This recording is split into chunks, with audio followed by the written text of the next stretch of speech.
I know you guys have seen a lot of colleges because we had the college fair yesterday, but there's another one you need to know about, and that's Gordon College up in Massachusetts. It's almost 125 years old, so it has been around for a long time. Originally a Baptist training school, so you guys should be fitting right in, and it's about as cold there as it is here. Is it colder? It's about the same here. So go outside, and if you love that cold, brisk weather, Gordon College would be a great place for you. Michael Lindsay, I actually ran across when I read his book, Faith in the Halls of Power, and love the book. Fantastic research that he did. Actually, I think you wrote it when you were at Rice, so a few years ago. Just a great book. If you're looking to be an influencer, to look at be a cultural change agent, and you're thinking, well, who are the people that have gone before me that have done that in some different arenas? It would be a great book for you to pick up and read. He is an award-winning sociologist and educator. He's the 8th president of Gordon College. He's among the youngest in the country for presidents, which is pretty amazing that he is as young as he is, and he's the president of a college, which is just great. He's the author of 24 publications on religion, public life, American evangelicalism, and leadership. He was named one of the most promising sociologists under 35. I've already mentioned Faith in the Halls of Power, great book. Let's see, from 2006 to 2011, he was a member at Rice University, member of the faculty at Rice. He served as a professor, mentor, and director of the program for the study of leadership. He graduated summa cum laude from, any guesses? Baylor University, there you go. With a Bachelor in Arts in English and Speech, prior to pursuing his doctoral degree, he served as a consultant for religion and culture at the Gallup International Institute at Princeton, New Jersey, where he co-authored a number of books there. He and his wife, Rebecca, reside in Massachusetts with their 3 daughters. I know you're going to be interested to hear from Dr. Michael Lindsay.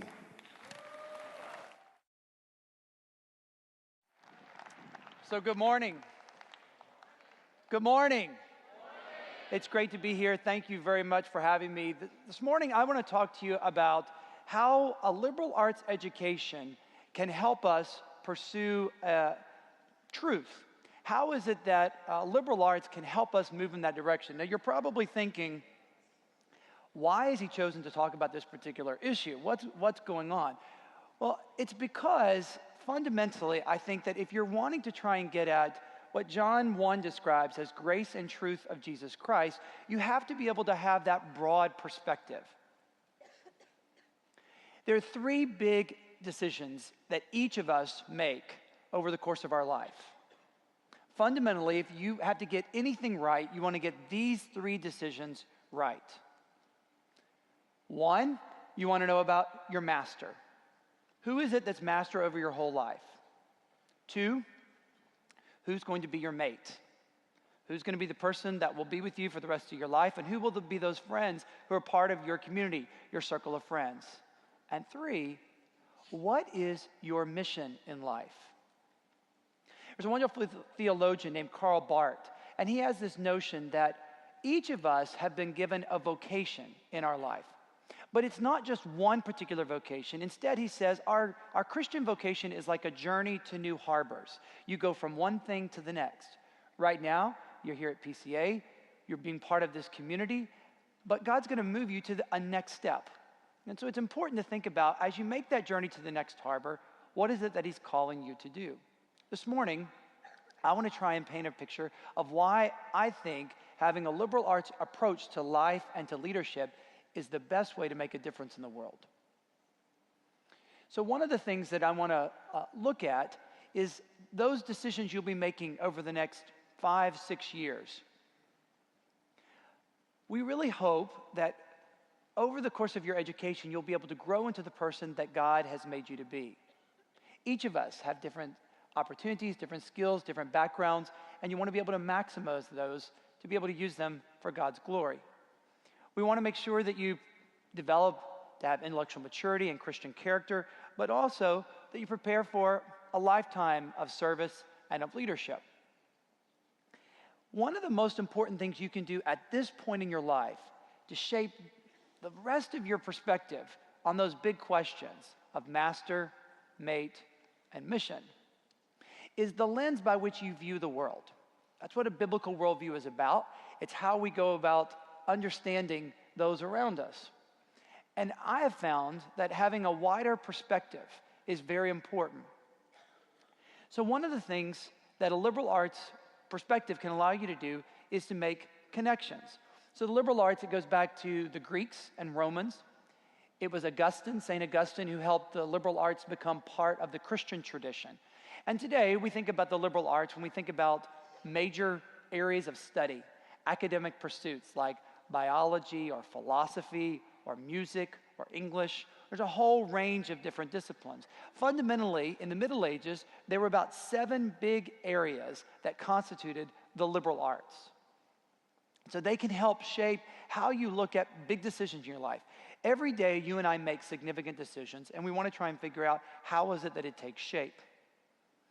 A liberal arts education becomes the lens by which you evaluate all of the data that comes to you. So the mind is processing all this data, and you need to have some kind of a perspective.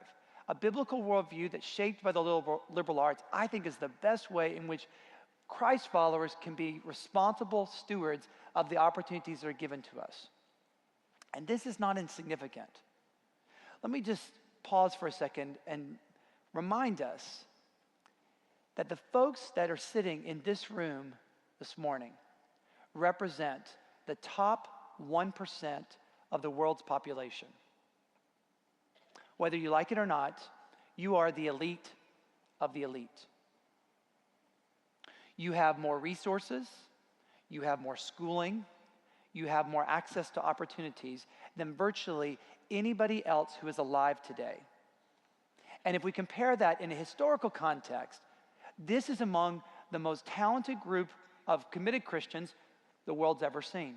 Our generation represents an enormously gifted and blessed generation. So the real question you need to ask yourself is, what are you doing with the blessing you've been given? You are blessed to be a blessing for others. That's my main message this morning. So a liberal arts approach to those folks who have been given incredible opportunities, it helps you not only to think about how to answer certain questions, but really a more significant thing is it helps you to think about what are the right questions to ask. If there's anything that distinguishes leaders today from followers, it's that leaders know the right kinds of questions to ask. They may not have the answers, and that's actually not that important because there's lots of resources that can help us get answers, but they will help us in the process to figure out what questions we need to be asking. It's an important dimension in the liberal arts approach because it gives you a wide angle, allows you to do it. Instead of specializing in one particular area, which I have to say, this is the problem with most of American higher education today. It did not used to be this way. 100 years ago, American higher education had a very broad perspective. Everybody who enrolled at college or university, they were schooled in a whole range of disciplines that worked together and had connections. But today, what's happened is that the academy has become silos. And you see this, so that students who study English or literature, they don't necessarily have contact with science or physics. Or students who are very knowledgeable about calculus may not be as knowledgeable about Spanish. But the research shows that those people who are going on to positions of significant leadership, they have to have a much wider angle. Instead of specializing on a particular area, instead, what happens is they are able to see how knowledge fits together, how different pieces are a part of it. Now, we're pursuing this not so that we can become more knowledgeable, but it is so that we might be able to have wisdom. Fundamentally, we're trying to pursue wisdom. That's why you go to school. It's why you develop intellectually and in your faith. So a liberal arts education gives you that kind of wide angle perspective. And it's important because that helps shape your horizons of what might be possible. So why is this liberal arts approach so important for those of us who want to follow Christ and who want to try and pursue truth?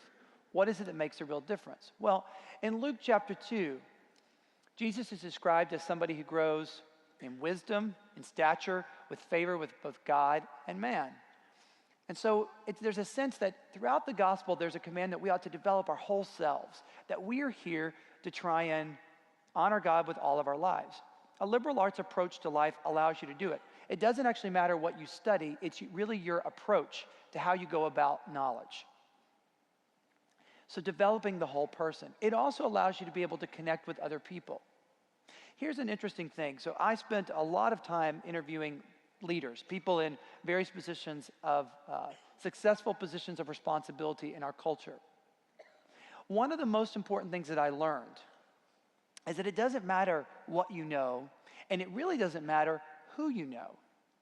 What matters is your ability to connect with a wide variety of people. Think about it. If you're going to run for president of the United States, you have to be able to hang out with dock workers over coffee at 8 o'clock in the morning and build connections with those guys. And at 11 o'clock, you have to be able to have a meeting with nuclear physicists. You have to be able to connect with people of lots of different walks of life. That's why I wanted to figure out, how do you identify somebody who's going to be a great world-class leader early on?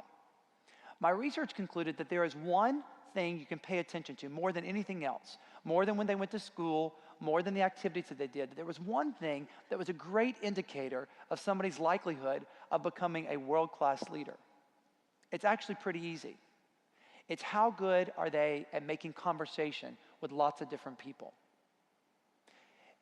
When we're trying to select candidates for positions, a lot of times what we try to do is put them in social settings where we see how do they connect with people of lots of different backgrounds and experiences. Can they build connections? And there's actually one subject that has proven to be more important in building connections with a wide variety of people than any other subject in our culture today. Do you know what it is? What would be the topic that would help people build connections more than anything else? What would you guess? Somebody. Somebody said the weather. It's not the weather. Sports. That's it. Sports. Sports has become the great bridge builder in our culture. And so even if you don't know anything about sports, people find that that becomes a way in which they get an avenue into building a relationship. Having those kinds of connections is vital if you want to become a world-class leader. It's also important developing that liberal arts approach, because this is how we see that Christ is preeminent in every area of our life. There's not a square inch, Abraham Kuyper says, in the whole domain of the earth over which Christ, who is sovereign over all, does not say, "This is mine." Christ in every area of our life. So that's what we're trying to do in developing world-class leaders who have the right perspective. So how does this shape in with understandings of leadership? So I've spent some time thinking about leadership. In fact, I worked on a large project called the Platinum Study. Platinum is an acronym. It stands for Public Leaders in America Today and the Inquiry into Their Networks, Upbringing, and Motivations. It was a big project. 8 years of data collection and data analysis. It was based on 550 interviews. I interviewed former presidents Carter and Bush, 80 cabinet secretaries, including Colin Powell, Wesley Clark, Condoleezza Rice. I interviewed 250 CEOs, including 20 of the Fortune 100 CEOs, the CEO of Walmart, of AT&T, of Goldman Sachs, of JP Morgan Chase, largest organizations in our culture. I also interviewed heads of national and global nonprofits, the head of the American Red Cross, the head of the American Cancer Society, the presidents of Harvard, Stanford, Princeton. All of these folks are in this study, 550 of them. For every 1 hour interview I conducted, my research team did 20 hours of background research. We read everything we could about these people and got a chance to meet some amazing individuals. A lot of times folks are asking me, how did you get the interviews to be able to do these kinds of things? Yesterday I was at Stanford, and I was reminded of an extraordinary opportunity I had about 5 years ago. I was out in Silicon Valley conducting some interviews and had some time to kill, so I went to the bookstore at Stanford. And I had been in there for a minute or two and was just sort of browsing around. One out of the corner of my eye, I saw a woman who looked exactly like Karen Hughes. Now, Karen Hughes held the senior-most position held by a woman in the White House in U.S. history. Her title was Counselor to the President. She worked for President George W. Bush. I knew she was a Christian, and I had been wanting to interview her for a long time, but I'd never found a way to connect with her. And there she was in the flesh, or so I thought. I couldn't be quite certain because she was wearing blue jeans and she had no entourage. And so I thought, how am I going to figure out if this is really Karen Hughes? I decided that I would sort of just ease over toward her and see if I could hear her speak. And then I would recognize her voice. And so I, sort of looking at my book, but really waiting to hear her speak. And sure enough, she said something, and she has this raspy Texan twang, and I immediately recognized that's Karen Hughes. Got excited. Thought, this is what I've been waiting for, wanting to do an interview with Karen Hughes. Just need to ask her for an interview. And then I realized, I've actually never asked somebody for an interview face to face. It's sort of like asking somebody out on a date face to face. What if they say no? Then it's awkward and humiliating. So I decided I needed to get my nerve up and wasn't sure what to do. So I thought, I'm just going to sort of circle around Karen Hughes. So I sort of walk around, trying to get my nerve, thinking about what I'm going to say. And got here and realized I'm still a little nervous, so I'm going to go again. So I sort of walked around again. In the end, I circled around Karen Hughes 5 times at the Stanford bookstore. At the end of the 5th circle, I finally thought, you know what, this is too stressful. Who needs it? And I walked out of the store. I walk out of the store, there's a large plaza area outside the bookstore at Stanford, and I'm standing out there and I'm thinking, now what was that about? Why was I so intimidated by her? So what if she says no? She'll forget it in 5 minutes, I'll remember it the rest of my life. I decided to go back into the bookstore, but I can't find her. And I thought, this is God's punishment. I didn't have the faith and the courage earlier, and now I've got a real problem. But eventually, I noticed that she's up in the coffee shop up on the 2nd floor. So I start walking up the stairs. And as I'm walking up the stairs, I begin thinking, now how should I address her? Her title was Counselor to the President. Do I call her Counselor Hughes or Madam Counselor, Mrs. Hughes? Hey, Karen? I'm not really sure what I'm supposed to say. Eventually, I get to where she's standing, and I just sort of tapped her on the shoulder. She turned around. Now, when I get nervous, I, for some reason, have this habit of getting red splotches on my neck. And I knew that I had about 60 seconds before my whole face would be beet red. So I said, Mrs. Hughes, I'm Michael Lindsay. I'm a sociologist, and I'm working on this project involving interviews with senior leaders who are people of faith. I wonder if I might be able to conduct an interview with you. And she was very nice. And she said, well, actually, I'm out here looking at schools with my son. And I can't really do the interview right now, but I'll give you my telephone number. And if you'll call me in a couple of months, I'd be happy to sit down with you. So I took her telephone number. And a few months later, sure enough, I gave her a call. I said, Mrs. Hughes, this is Michael Lindsay. I don't know if you remember me, but I met you at the Stanford bookstore. She said, oh, yes, the young man who turned bright red. I remember you. So yes, that's me. Anyway, she ended up giving me an interview, and it was an amazing, amazing time. Because here's a woman who had not spent her whole life trying to get into the corridors of power, but that's where she found herself. And once she was there, she began to ask all kinds of questions. I'm working crazy hours. I have very little time for my husband and for my son. I feel like I'm making a difference in the world, but I'm wondering, is this what God called me to do? She represents one of the 550 interviews I conducted over the 8 years of collecting data. In the end, we transcribed all of those interviews and put them for analysis, and it produced over 5,000 pages of data, literally entire filing cabinets of information. This morning, what I'm going to share with you comes from that research. There were a couple of sort of key things that we were interested in trying to explore. For example, what motivates these leaders and their ambitions? What gets them up in the morning? We wanted to know, how do they make important decisions and how do they shape organizational culture? We also wanted to know, how do their values and character affect how they lead in public? We wanted to know, what about their early life influences and the mentors that gave shape in their life? And how do they use their own individual lives to shape an entire organization, especially when they're big organizations? How do those things begin to take shape? And that's what formed the Platinum Study. So, in the course of that, I developed a deep appreciation for this liberal arts approach to life and to leadership. I think it is the most important factor in determining if somebody is going to become, a good worker or somebody who's going to lead something major. Those who develop a liberal arts approach to life, they simply are given leadership opportunities. And they tend to have a number of commonalities. One thing in particular is this liberal arts approach. As we look at that, it's interesting to see sort of the life of how influence is developed and how it takes shape. For example, in most of our companies, most of the jobs that you'll take over the course of your career, we're hired because we specialize in something. And we tend to get promoted because we're good at that job. But the problem is that the higher you move up in an organization or the higher you move up in any kind of a career, the less you need to be a specialist and the more you need to be a generalist, somebody who can see things from a wide perspective.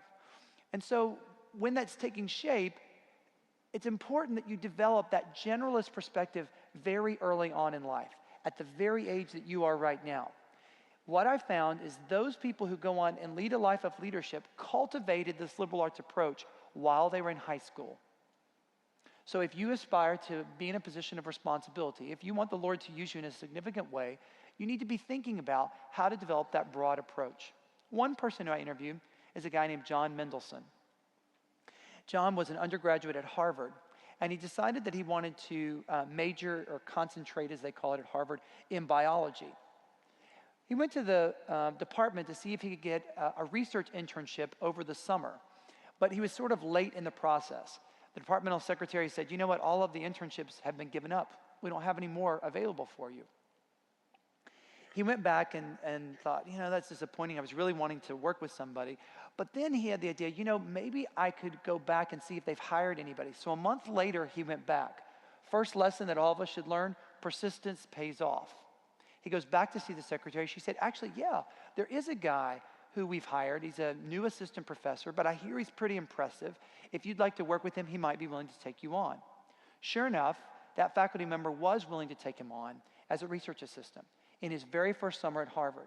And it turned out that was an important person because he became a mentor to John Mendelsohn, somebody who helped and encouraged him. And it's helpful that that mentor was somebody who had done something pretty significant. You see, his mentor, the professor he worked with, was Jim Watson, as in Watson and Crick, the two people who mapped the double helix of DNA. That got John on the right path. A mentor can make a huge difference in shaping your horizons. He then received a Fulbright scholarship to go and study abroad, and eventually was hired to launch a new cancer research center at the University of California at San Diego. When most of the people were telling him he should not do that, he took a risk. He gave up a very prominent position in New York to start something new. That's the second big lesson. It's important to have the right kind of mentors. Second big thing, take a risk. Too many young people are afraid of failure. In fact, what I found is that every one of the 550 people I interviewed had a spectacular failure in their rise to the top. Truly spectacular. They go out and try out for something and it doesn't work out. In fact, most of the people who are really successful fail most of the time. Todd Carmanicki, Hollywood producer, he did the holiday classic Elf. You know that show?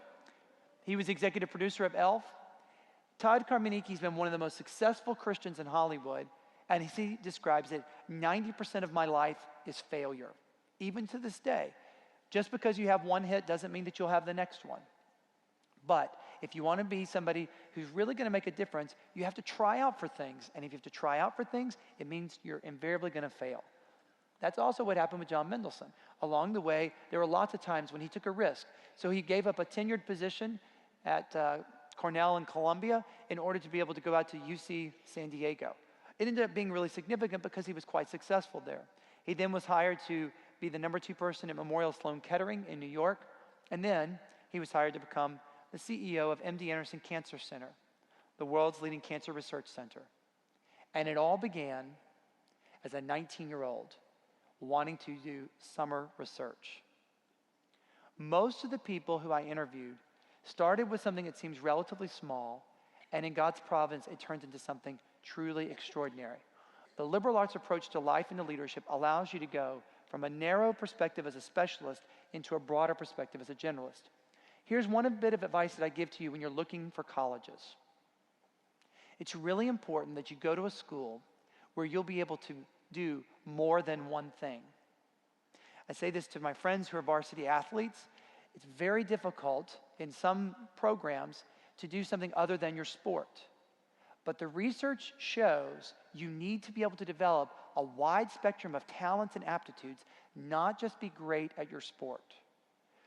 If you go to a large institution, one of the tendencies is to get into these narrow enclaves where you just know 100 people and you're on a campus of 30,000 people. That's actually not the way to develop into that world-class leadership. You want to be able to do lots of different things.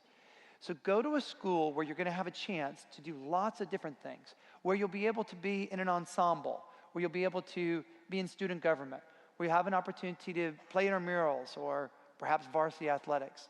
These are the important ways in which you develop really great talents. Virtually all of the people that I interviewed were folks who went to no-name institutions. Only 14% of the 550 people I interviewed went to an Ivy League school. Let me say that again. Only 14% went to an Ivy League school. That means 86% did not. The thing that differentiated them is that while they were in college, they developed the ability to think broadly. They had that generalist perspective. Makes a huge difference.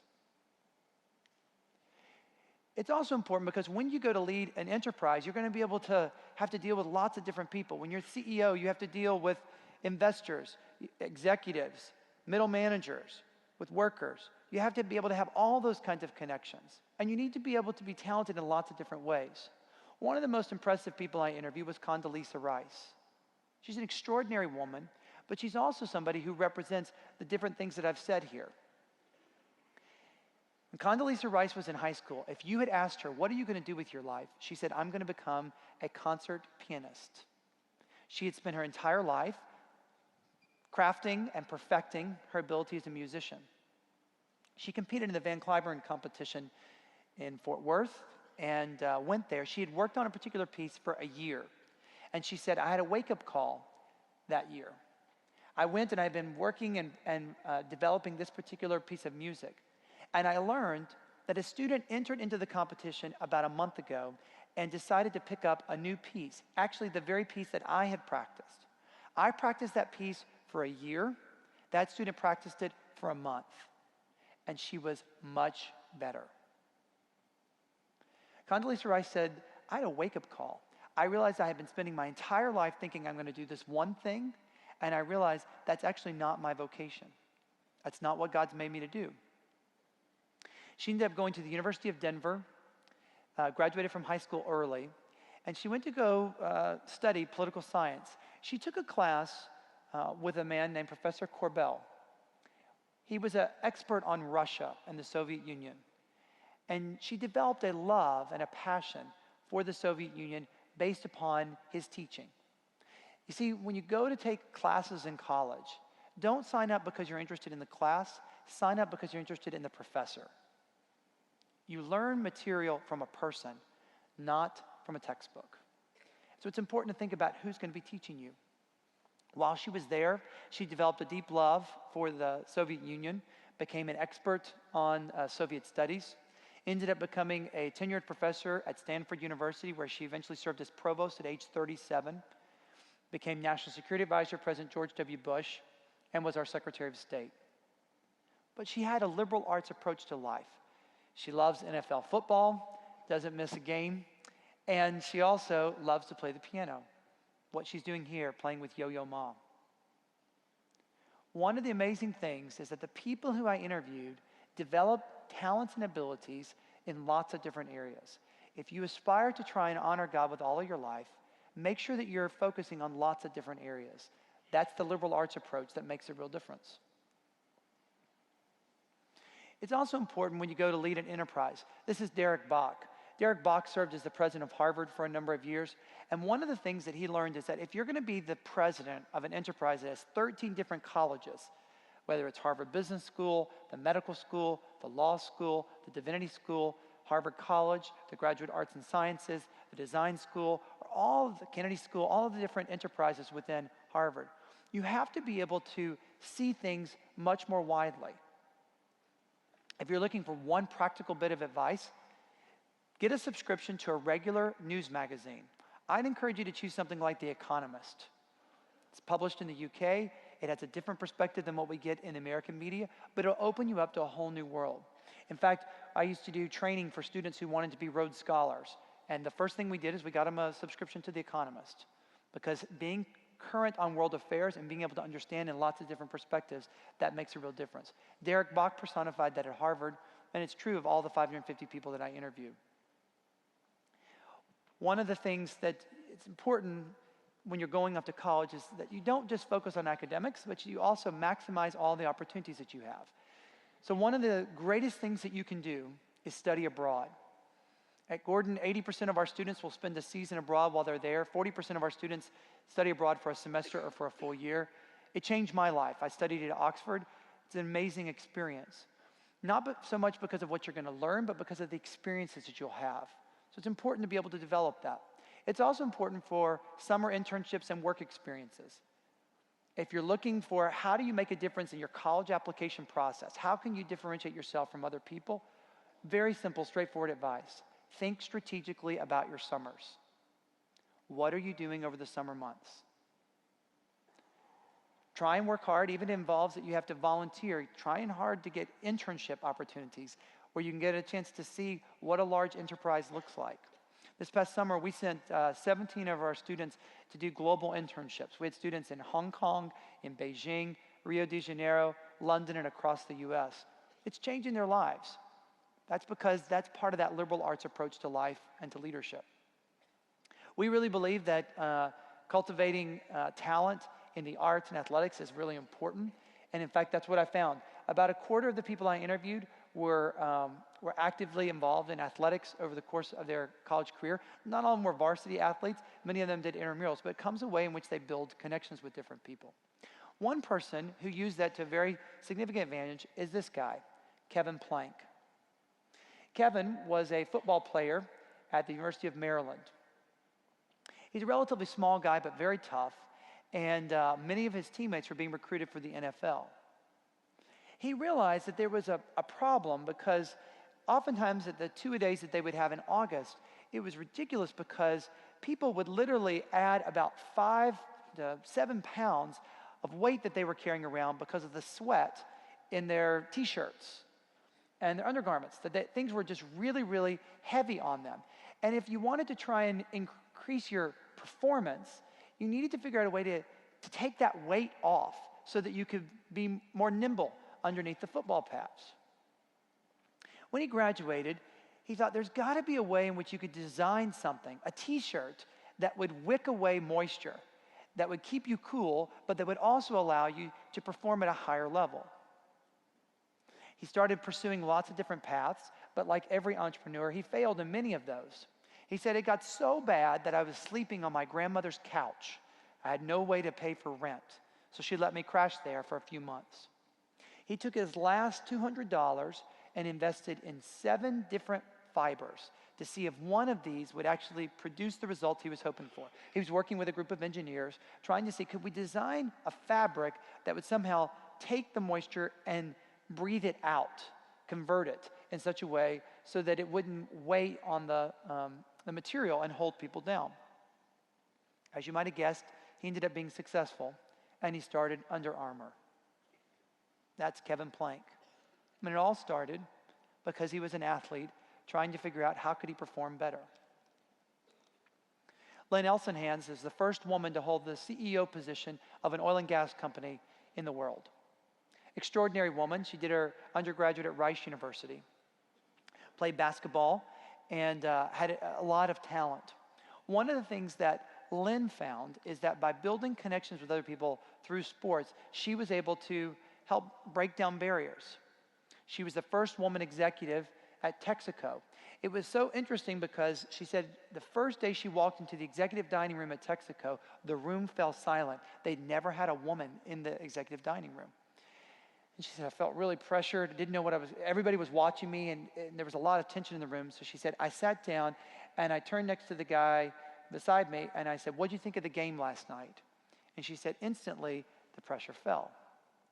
Now, you don't have to be a sports fan to succeed in life, but you do have to figure out how to build connections. That's what a liberal arts approach to life and to leadership will give you, a chance to be able to get to know folks who can make a real positive difference. And that's how it begins to take shape. There's interesting research. 50 years ago, we assumed that if you wanted to get a job, or if you wanted to get into college, or if you wanted to be able to get a great opportunity, an internship, or a fellowship, it really depended upon the strength of your close ties of friends, the small network of family and friends who knew you well, that they could put in a good word and create opportunities for you. So if you were of the right family, if you were a Roosevelt, if you were a Kennedy, if you were a Bush, that you would be able to get opportunities that other people didn't have.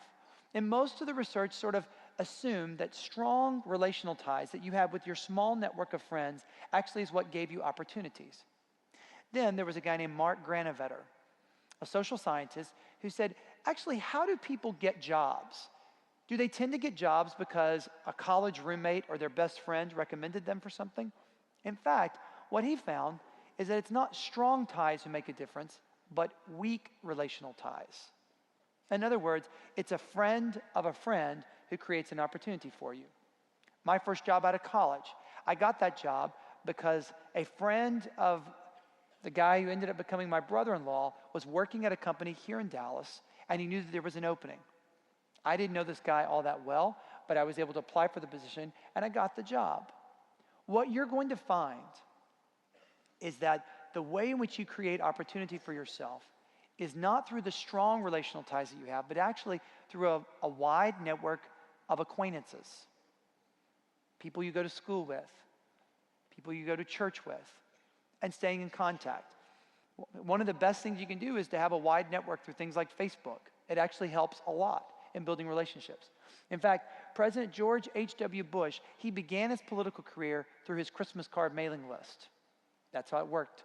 In the end, the Bushes sent out about 10,000 Christmas cards.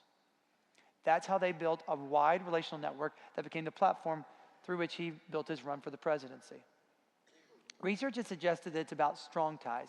Actually, the amazing thing is the strength of weak ties. Over the course of the last 10 years, when I have been interviewing these amazing individuals, people who've made a real difference in the world, what I have found is that you ought to think institutionally, think broadly, develop a global perspective, but act personally. People will know your character. It will reflect how they are able to view the gospel and view Christ because of your witness in how you treat them. And so those personal relationships make a real difference.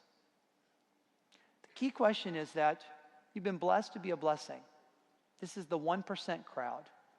What are you doing with the blessing that's been given to you?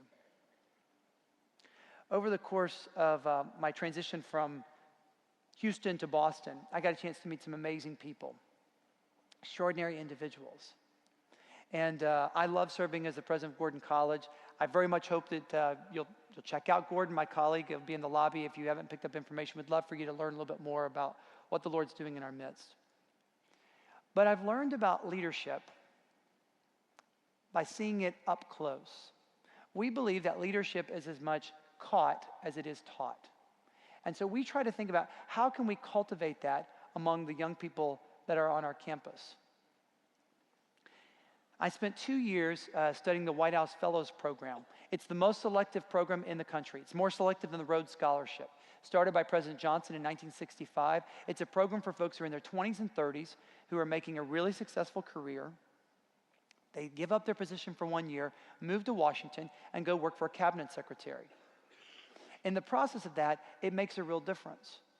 They get a chance to see leadership up close, to be mentored by a cabinet secretary, and to develop that sort of broad liberal arts approach, a generalist perspective that helps them lead significantly.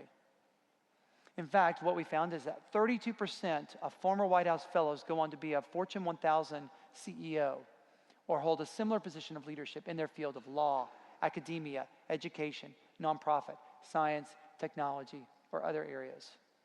Compare that with 12% of people who are finalists for the program but not chosen as fellows. And you can see that's a 2.5 times differential. It's really an extraordinary group of people.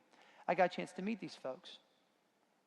I also studied what made that particular program work, and we wanted to implement it to figure out, could we apply that kind of experience to college students?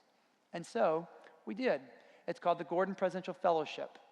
It's been around for 2 years, and in fact, we brought our Gordon Presidential Fellows here to Dallas to do an event here at Prestonwood in April of this past year. Extraordinary individuals who've taught me a lot. I've learned as much about leadership from them as I have from the people I interviewed. Extraordinary folks. But sometimes you learn about leadership in ways that catch you by surprise. Last semester was a very difficult semester at Gordon College. In the course of 2 months, we lost 4 members of our community. A current Gordon freshman was killed in a car accident. A current Gordon student had a father who was a firefighter who was killed in the line of duty.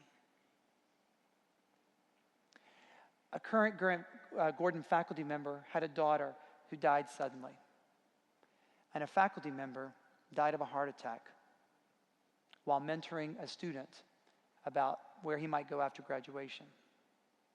The faculty member who died was a man named David Lumsdaine. David embodied all these kind of characteristics of a global perspective and a real commitment to leadership. He started his academic career as a faculty member at Yale. He then taught at Seoul National University. But he wanted to spend the latter part of his career working within a vibrant Christian community, so he came to Gordon. He's probably the closest thing to a genius we had on our campus. He could talk about world politics, about sports, about the arts, about history, about literature. David knew it all. He also had a deep love for his students. He would hold office hours from 8 to 10 at night in the coffee shop on campus. And he would meet to pray with students at the end of student-led worship services that we have on Sunday nights. He was deeply loved. When we lost David, it was quite difficult for our whole community. Extraordinary man who had lived his life quite well. David had never married, and he had no kids. He had 2 brothers that were on the West Coast. They asked us if we'd be willing to pack up his belongings in his apartment and ship those things to him.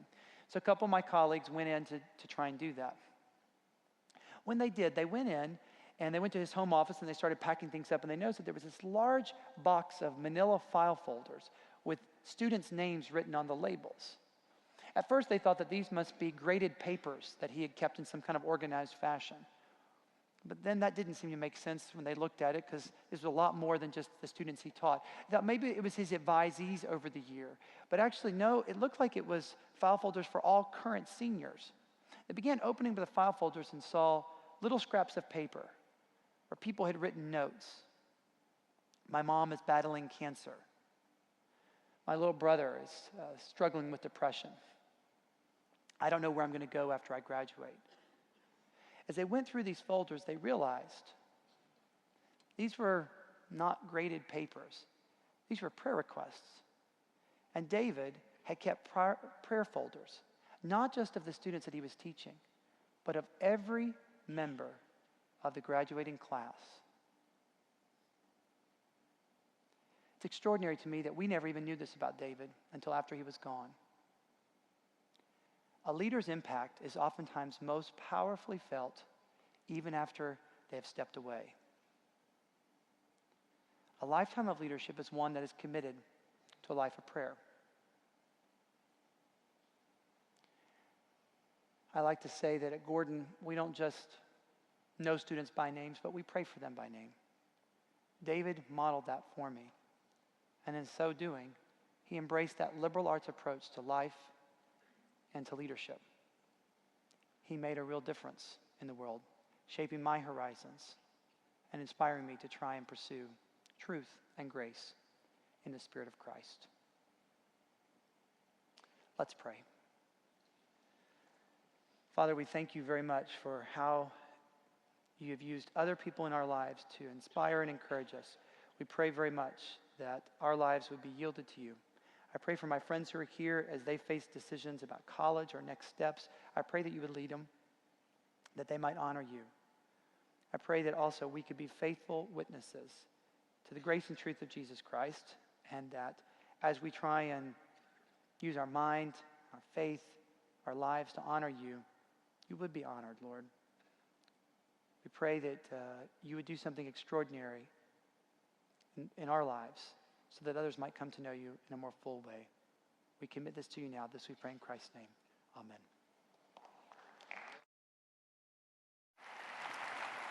All right, who's helping me move the